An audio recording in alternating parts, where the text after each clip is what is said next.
so many times, I hear from people like, even myself, I was having back pain and I'm busy and I'm just doing all these different things. And, until it gets really, really difficult, that's when I paid attention to it this time. And I hear that from a lot of people. So if we create intentional check-ins with ourselves to build self-awareness, then we have the information of okay, now what? Now, what can I do with what I've just found? Yeah, yeah, my mind, yeah, I'm having all these really hard thoughts. Okay, well, now what am I going to do about that? Or my body is just really, really achy and sore. What can I do about that? So I think that the more that we dig a little deeper and build up our own self-awareness, hopefully the earlier we can start to catch things and even identify like when I'm headed down that path. So for people, it sounds like you're describing like with depression or with, that there's signs, for people who have cyclical depression, there's signs that we're headed there.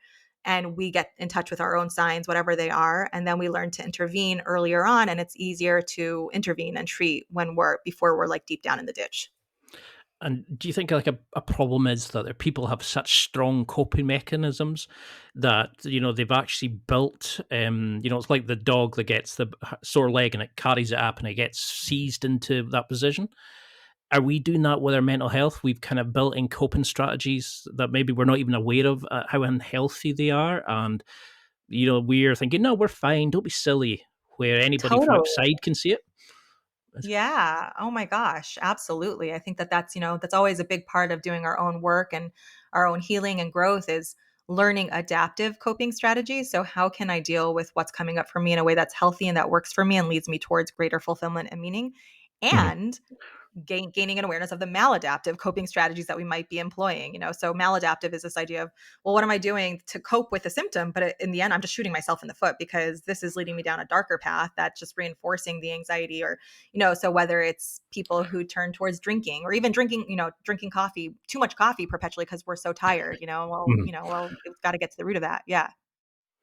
So how do we break that initial thing of it's okay to be ask for help, but also it's we don't need to be on the grind 24/7. It's okay to rest, it's okay to step back, and you were saying like anxiety in our life is a way of the brain Hmm. keeping itself safe. But is Hmm. that the brain, we're still getting the cavemen prompts that, oh, there Hmm. could be a jaguar about to chase you, oh, we need to be fight or Hmm. flight. Whereas nowadays in our modern life, things are different, but we've still got that neurological prehistoric threats, if you know what I mean. Yeah, yeah. I mean, I think that, and I'm always so careful, how I talk about this on social media and in my therapy work. But anxiety it's a physical response that isn't always bad.